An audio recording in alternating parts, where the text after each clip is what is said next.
যত দিন যাচ্ছে তত আইপিএফটির নগ্ন চেহারা ফুটে উঠছে রাজ্যবাসীর সামনে। উলঙ্গ নৃত্য যা দেশবাসীর কাছে ত্রিপুরা রাজ্যের ইতিহাসকে কলঙ্কিত করে তুলেছিল, যার সৌজন্যে ছিল আইপিএফটির এনসি গোষ্ঠী। সেই গোষ্ঠীর প্রধান আবার জোর গলায় দাবি তুলেছিল আবেগ থেকে তারা এই ঘটনা ঘটিয়েছে। আইপিএফটির এই আন্দোলন বা ঘটনা আজ নতুন নয়। নির্বাচন আসলেই তারা উঠে পড়ে লেগে থাকে রাজ্যকে অশান্ত করতে। সোমবার রাত থেকে টিএসআর কর্মীর স্ত্রীকে অপহরণের ঘটনার পর থেকে উত্তপ্ত হয়ে উঠেছে বোচং নগর এলাকা। ওই কর্মীকে মারধর করে গৃহবধূকে তুলে নিয়ে যায় অভিযুক্তরা। অভিযুক্তকে গ্রেফতারের দাবিতে সোমবার মধ্যরাত থেকেই থানায় হামলা চালায় এলাকাবাসীরা। ভাঙচুর করা হয় থানার দেওয়াল, আক্রমণ করা হয় পুলিশের উপর, আহত হয় বেশ কয়েকজন টিএসআর জওয়ান সহ পুলিশ কর্মীরা। এই ঘটনার পেছনে আইপিএফটির ভূমিকা রয়েছে বলে জানিয়েছেন পশ্চিম জেলা পুলিশ সুপার অভিজিৎ সপ্তর্ষি।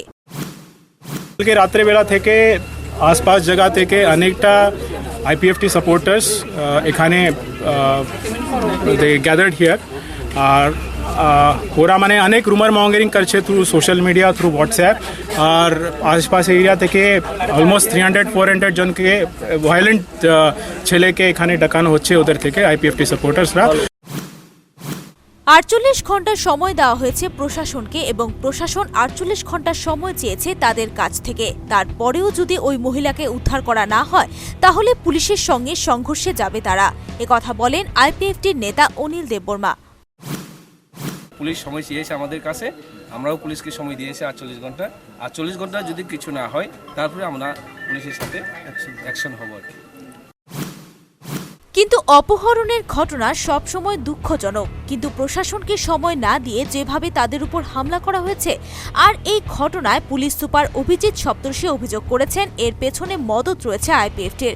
কিছুদিন আগে তাদের এই আন্দোলনকে ঘিরে অশান্তি হয়েছিল রাজ্যে, আর ফের একবার নোংরা রাজনীতি খেলায় মেতে উঠল আইপিএফটি। রাজ্য জুড়ে আবারও অশান্তি সৃষ্টি করতে চাইছে তারা। Bureau report, news vanguard.